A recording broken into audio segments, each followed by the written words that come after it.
नमस्कार दोस्तों, knowledge 360 channel पर आपका स्वागत है। जेआईबी न्यू सिलेबस के अनुसार यहाँ पे लेक्चर अपलोड किए जा रहे हैं।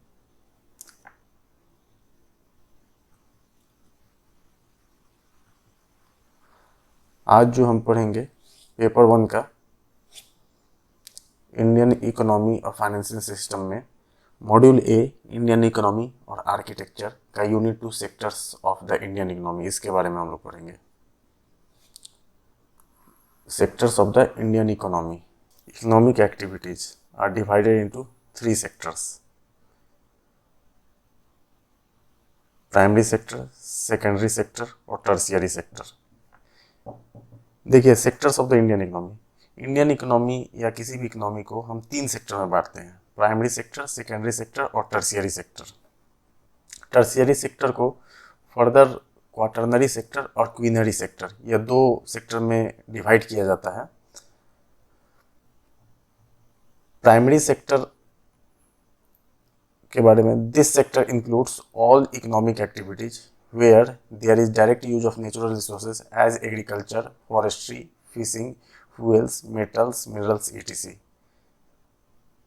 देखिए, प्राइमरी सेक्टर वैसा सेक्टर होता है, वैसा सेक्टर है जिसमें वैसे टाइप के इकोनॉमिक एक्टिविटीज़ इन्वॉल्व रहते हैं जिसमें हम नेचुरल रिसोर्सेज का डायरेक्ट यूज करते हैं। वह सेक्टर जो होता है प्राइमरी सेक्टर होता है। जैसे फॉर एग्जांपल एग्रीकल्चर है, एग्रीकल्चर में हम ज़मीन का डायरेक्ट यूज कर रहे हैं, तो एग्रीकल्चर हमारा प्राइमरी सेक्टर है।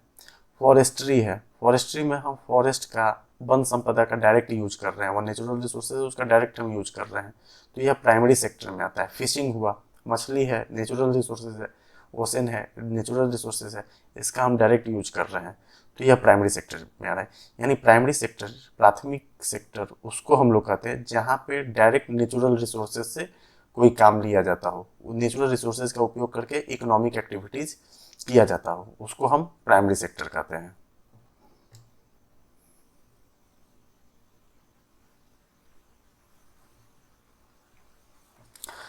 अब देखिए, प्राइमरी सेक्टर में मुख्यतः एग्रीकल्चर आता है। अब कोई इकोनॉमी एग्रीकल्चर इकोनॉमी या एग्रेरियन इकोनॉमी है, यह कैसे हम जानेंगे? तो when agriculture sector provides at least 50% of the countries national revenue and livelihood. अगर एग्रीकल्चर, किसी भी कंट्री में एग्रीकल्चर 50%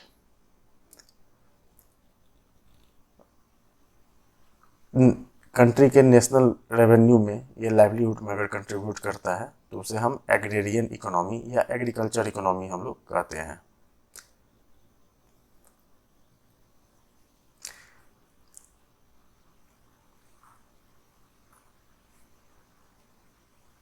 सेकेंडरी सेक्टर आप देख सकते हैं, also called as industrial sector. Secondary sector को हम इंडस्ट्रियल सेक्टर भी कहते हैं। It includes economic activities that involve processing of raw material extracted from primary sector. देखिए, सेकेंडरी सेक्टर या इंडस्ट्रियल सेक्टर हम उसको कहते हैं कि प्राइमरी सेक्टर में जो इकोनॉमिक एक्टिविटीज होता है, उससे जो रॉ मटेरियल निकलता है, उसका जब हम उपयोग करके कोई इकोनॉमिक एक्टिविटीज करते हैं, तो हम उसको सेकेंडरी सेक्टर कहते हैं। जैसे फॉर एग्जाम्पल, एक एग्जाम्पल लीजिएगा कि हम कृषि करते हैं, कृषि से हमको गेहूं मिलता है, हम खेती करते हैं, खेती से गेहूं, तो खेती करना जो है प्राइमरी सेक्टर में आ गया। खेती से गेहूं मिला, अब इस गेहूं का उपयोग करके हम बिस्किट बनाते हैं, अब यह बिस्किट की जो फैक्ट्री होगी, यह बिस्किट की फैक्ट्री जो है सेकेंडरी सेक्टर में आएगी। यानी जो रॉ मटेरियल है गेहूं, उसका उपयोग करके हम बिस्किट बना रहे हैं, और बिस्किट की जो फैक्ट्री होगी वह सेकेंडरी सेक्टर में आएगी। तो इस प्रकार जो है आप देख रहे हैं कि प्राइमरी सेक्टर से जो भी चीज़ निकल रहा है, उसका उपयोग करके अगर हम कोई इकोनॉमिक एक्टिविटीज़ करते हैं, कुछ गुड्स बनाते हैं, कुछ प्रोडक्ट्स बनाते हैं, तो उसको हम सेकेंडरी सेक्टर कहते हैं। सेकेंडरी सेक्टर में ही एक इसका सब सेक्टर है manufacturing. One of the largest employer in the western developed countries है। पश्चिमी देशों में मैन्युफैक्चरिंग जो होता है, यह एक लार्जेस्ट एम्प्लॉयर है। आप जानते होंगे औद्योगिकीकरण जो की शुरुआत जो है, इंडस्ट्रियलाइजेशन की शुरुआत जो है ब्रिटेन से हुई थी, पश्चिमी देशों में हो चुकी थी। वहाँ पे इंडस्ट्रियलाइजेशन बहुत पहले से ही बहुत चरम पर है। वहाँ पे लार्जेस्ट एम्प्लॉयर के रूप में जो है मैन्युफैक्चरिंग काम करता है। इंडस्ट्रियल, ठीक जैसे एग्रेरियन इकोनॉमी होता था उसी तरह से इंडस्ट्रियल इकोनॉमी। अगर किसी कंट्री को हम इंडस्ट्रियल इकोनॉमी कैसे कहेंगे, किसी कंट्री की इकोनॉमी को, तो जब सेकेंडरी सेक्टर कम से कम कंट्री के नेशनल जीडीपी का आधा या एम्प्लॉयमेंट का आधा जो है सेकेंडरी सेक्टर से जनरेट होता है, तो हम इसको इंडस्ट्रियल इकोनॉमी कहते हैं। टर्शियरी सेक्टर, अब देखिए प्राइमरी सेक्टर तो आप जान गए, सेकेंडरी सेक्टर जान गए। प्राइमरी सेक्टर में हम नेचुरल रिसोर्सेज का, ऐसा इकोनॉमिक एक्टिविटीज होता है जिसमें नेचुरल रिसोर्सेज का डायरेक्ट यूज होता है। सेकेंडरी सेक्टर नेचुरल रिसोर्सेज का यूज करके जो रॉ मटेरियल एक्सट्रैक्ट होता है, उस रॉ मटेरियल का जब हम यूज करके कोई गुड्स बनाते हैं तो उसको हम सेकेंडरी सेक्टर कहते हैं। Tertiary sector, this sector includes all economic activities that produce services such as education, healthcare, banking, communication and so on। इस सेक्टर में क्या होता है कि जो भी एम्प्लॉई हैं, जो प्राइमरी सेक्टर या टर्शियरी सेक्टर को जो भी एम्प्लॉई हैं, उनको जो सर्विसेज प्रोवाइड किया जाता है उसको हम लगभग टर्शियरी सेक्टर कहते हैं। जैसे एजुकेशन, हेल्थ केयर, बैंकिंग, यह जो है सर्विसेज है, यह सर्विसेज जो है, इस सर्विसेज से जो इकोनॉमिक, यह सर्विसेज प्रोवाइड करके जो इकोनॉमिक एक्टिविटीज हो रही है तो उसको हम टर्शियरी सेक्टर कहेंगे। तो प्राइमरी सेक्टर में जो लोग इन्वॉल्व है, मतलब सेकेंडरी सेक्टर में जो लोग इन्वॉल्व है, उनको हेल्थ केयर की फैसिलिटी चाहिए, एजुकेशन की फैसिलिटी चाहिए, बैंकिंग की फैसिलिटी चाहिए, कम्युनिकेशन की फैसिलिटी चाहिए, ऐसे बहुत सारे चीज़ों की फैसिलिटी चाहिए। तो यह भी एक इकोनॉमिक एक्टिविटीज है। जब हम एजुकेशन देते हैं या हेल्थ केयर, हॉस्पिटल से कोई हम सुविधाएं देते हैं, बैंकिंग से कोई सुविधाएं देते हैं, तो यह भी एक इकोनॉमिक एक्टिविटीज है। तो इस इकोनॉमिक एक्टिविटीज को हम टर्शियरी सेक्टर में रखते हैं। अब जैसे एग्रीरियन इकोनॉमी होता है, इंडस्ट्रियल इकोनॉमी होता है, उसी प्रकार से सर्विस इकोनॉमी भी है, सर्विस बेस्ड इकोनॉमी भी है। If this sector generates half of the countries national income and livelihood, अगर सर्विस सेक्टर से कंट्री के नेशनल इनकम का और लाइवलीहुड का आधा से ज़्यादा अगर जनरेट होता है या आधा जनरेट होता है, तो हम उस इकोनॉमी को कहेंगे सर्विस बेस्ड इकोनॉमी कहेंगे। अब सर्विस बेस्ड इकोनॉमी को फर्दर दो सेक्टर, सब सेक्टर में बांटा गया है। एक क्वाटरनरी सेक्टर और एक क्वीनरी सेक्टर। तो quaternary sector also known as knowledge sector, quaternary sector को हम नॉलेज सेक्टर भी कहते हैं। This includes activities such as teaching, research and development. Quaternary sector में को नॉलेज सेक्टर भी कहते हैं। इसमें जो है टीचिंग, रिसर्च, डेवलपमेंट, यह सब जो है इस सेक्टर में आता है। इसका इंपॉर्टेंस क्या है क्वाटरनरी सेक्टर का?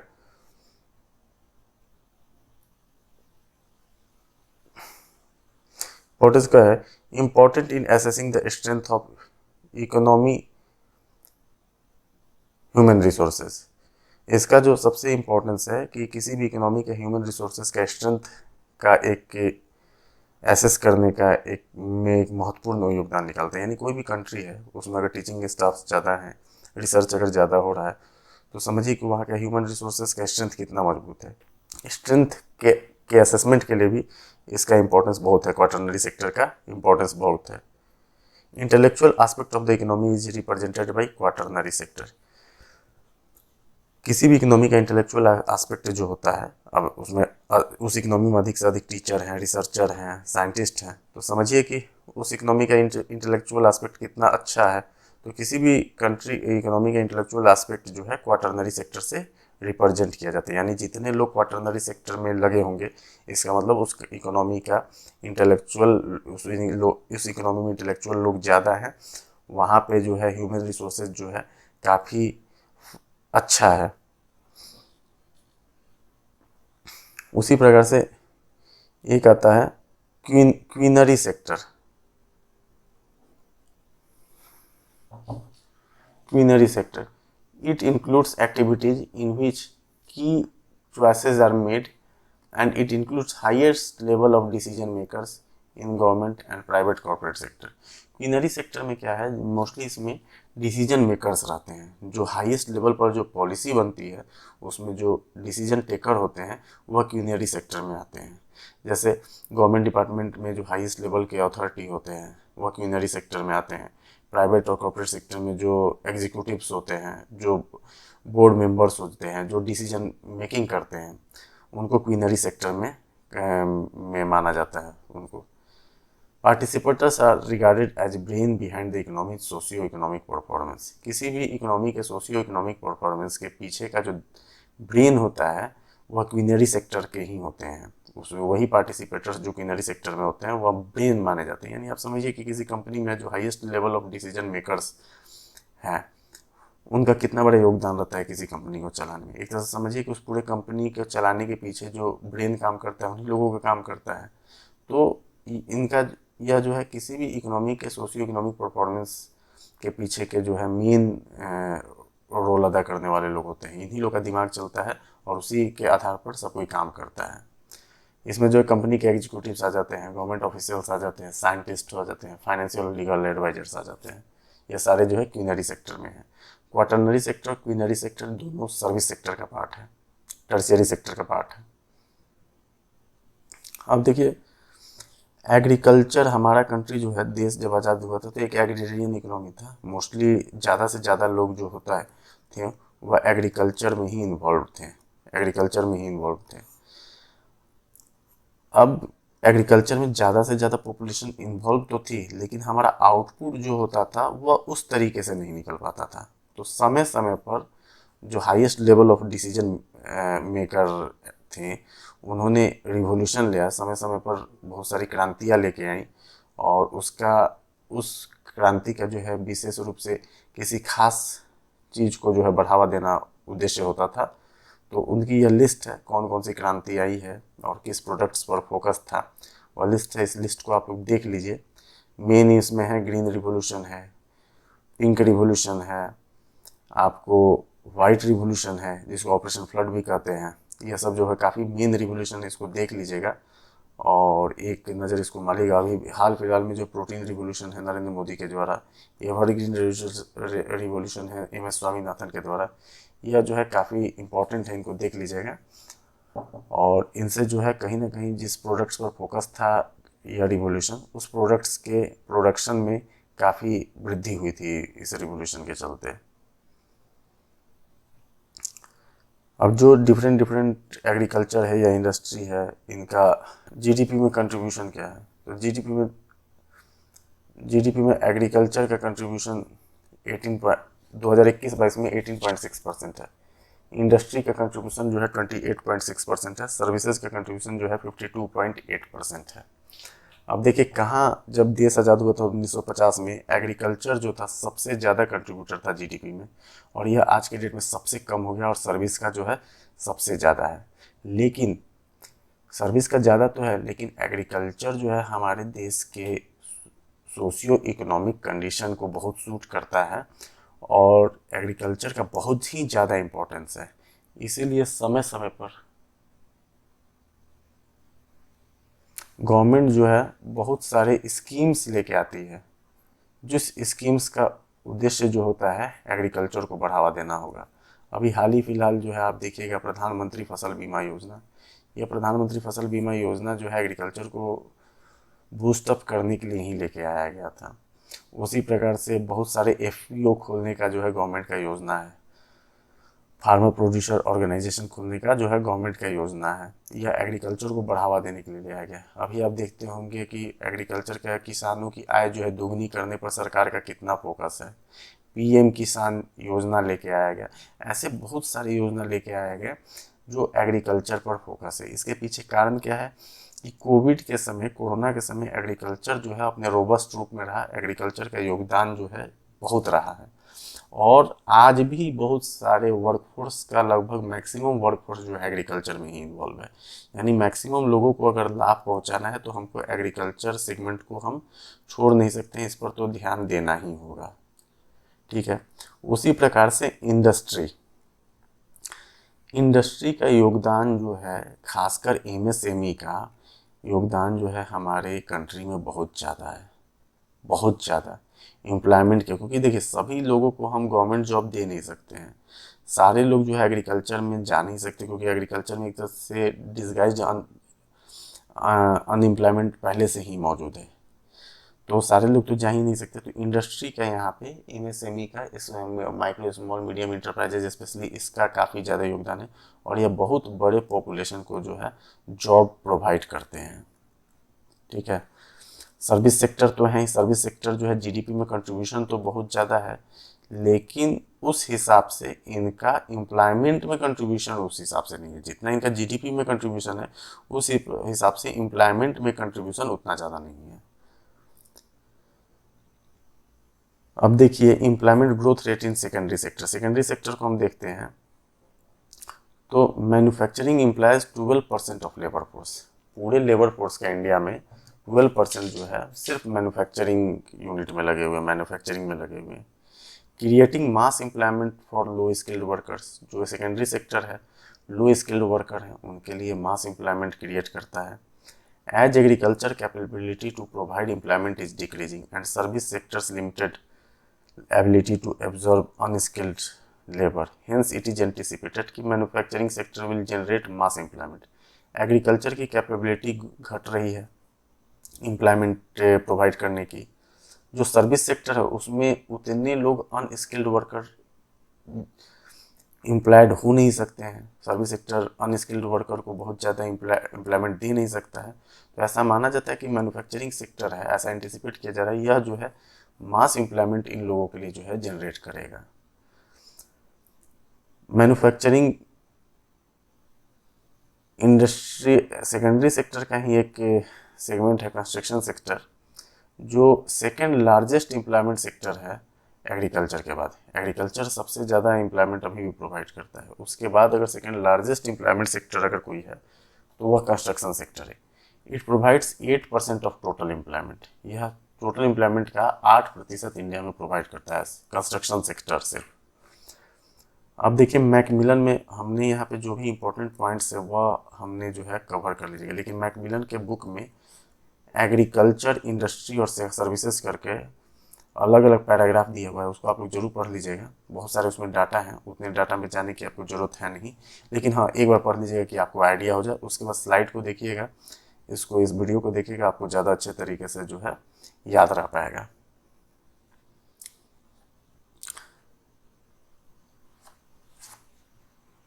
एक सेक्टर है sunrise sector, sunrise sector of Indian economy.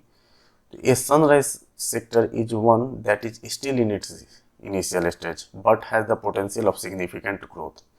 Sunrise sector Indian economy का एक ऐसा सेक्टर है जो अभी भी इनिशियल स्टेज में है, यानी अभी अभी इसकी शुरुआत हुई है, लेकिन इनके ग्रोथ का पोटेंशियल बहुत है। वैसा सेक्टर है जिसमें अभी अभी स्टार्टिंग तो हुई है लेकिन ग्रोथ का पोटेंशियल बहुत अच्छा है।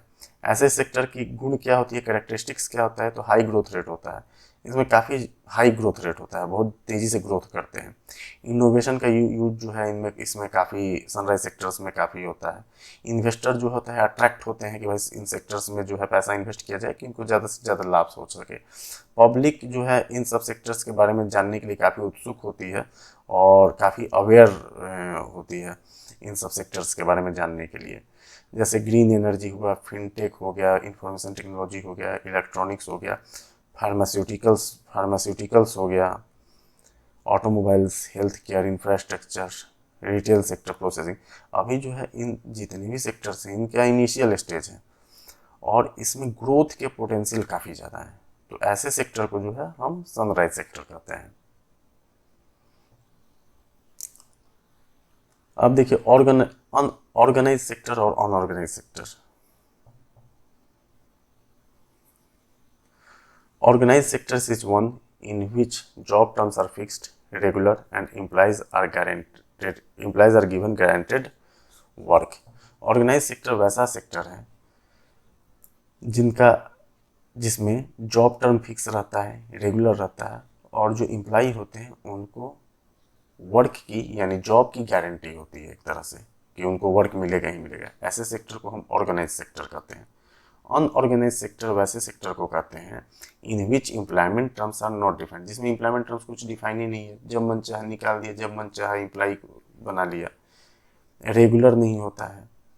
जो ज़्यादातर इसमें जो है जो इंटरप्राइजेज मतलब जो होते हैं वैसे इंटरप्राइज होते हैं जो गवर्नमेंट से रजिस्टर्ड नहीं होते हैं, वह जो एम्प्लॉयमेंट देते हैं, ये ज़्यादातर अनऑर्गेनाइज सेक्टर होता है।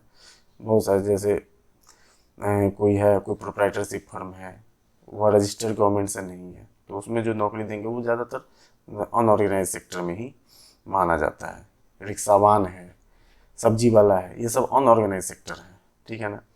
एक देखिएगा, एक फुल फॉर्म याद रखिएगा, NCEUS का, national commission for enterprise in unorganised sector, NCEUS। अब देखिए ऑर्गेनाइज सेक्टर और अनऑर्गेनाइज सेक्टर में जो है कंपेरिजन दिया गया है। तो organised sector, the sector in which the employment terms are fixed and employees have assured work, is organised sector. Unorganised sector, the sector that comprises of a small scale enterprises or units and are not registered with government। यह देख ही चुके हैं अभी। Government by जो organise sector है, बहुत सारे act से, फैक्ट्री एक्ट से, बोनस एक्ट से, PF एक्ट से, ये सब पर लागू होता है इन पर। अनऑर्गेनाइज सेक्टर में ऐसा कुछ नहीं होता है। गवर्नमेंट रूल को जो है स्ट्रिक्टली फॉलो किया जाता है ऑर्गेनाइज सेक्टर में। अनऑर्गेनाइज सेक्टर का कोई माई बाप होता ही नहीं है। रिम्यूनरेशन जो होता है, रेगुलर मंथली सैलरी ड्रॉ करता है लोग ऑर्गेनाइज सेक्टर में। अनऑर्गेनाइज सेक्टर में ज़्यादातर डेली वेज होता है, यानी डेली काम कीजिए, डेली पैसा लीजिए। जॉब सिक्योरिटी जो होता है अनऑर्गेनाइज सेक्टर में ही होता है, अनऑर्गेनाइज सेक्टर में नहीं होता है। वर्किंग आवर जो है एक तरफ ऑर्गेनाइज्ड सेक्टर में फिक्स होता है, अनऑर्गेनाइज सेक्टर में ज़्यादातर जो एम्प्लॉयर होते हैं एक्सप्लॉयटेशन करते हैं एम्प्लॉय का। ओवर टाइम जो है मिलता है ऑर्गेनाइज सेक्टर में, अनऑर्गेनाइज सेक्टर में नहीं मिलता है। सैलरी जो है वर्कर्स का वह गवर्नमेंट के द्वारा जो प्रिस्क्राइब होता है या लेबर एक्ट के द्वारा जो प्रिस्क्राइब होता है वह मिलता है। अनऑर्गेनाइज सेक्टर में ऐसा नहीं होता है, बहुत कम दिया जाता है। प्रोविडेंट फंड में जो है एम्प्लॉयर का कंट्रीब्यूशन होता है, एम्प्लॉयर कभी कभी कंट्रीब्यूट करता है। अनऑर्गेनाइज सेक्टर में ऐसा नहीं होता है।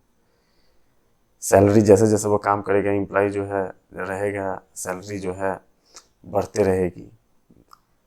और अनऑर्गेनाइज सेक्टर में सब बहुत कम देखने को मिलता है। बेनिफिट्स वगैरह काफ़ी ज़्यादा है ऑर्गेनाइज सेक्टर में, अनऑर्गेनाइज सेक्टर में ऐसा कुछ नहीं है। तो देखिए हम लोगों ने अभी जो लेक्चर में देखा है वो मेन इसमें है सेक्टर जो है प्राइमरी सेक्टर, सेकेंडरी सेक्टर और टर्शियरी सेक्टर, इन चीज़ों को देखा है। तो लगभग जो मेन पॉइंट्स है हमने इस स्लाइड में कवर कर लिया है, ठीक है। मैकमिलन का यह जो चैप्टर है एक बार आप रीड जरूर कर लीजिएगा, मैकमिलन को छोड़ना नहीं है। अगर मैकमिलन को आप छोड़ना चाहते हैं तो आप देख लीजिए, यह एक अच्छी बात है नहीं। तो मैकमिलन के जो चैप्टर्स हैं उसको पढ़ लीजिए। पढ़ने के बाद यह वीडियो जो है, वीडियो लेक्चर जो है आपको काफ़ी हेल्प करेगा। Thank you very much. अगला लेक्चर जो है इकोनॉमिक प्लानिंग इन इंडिया और नीति आयोग पर होगा।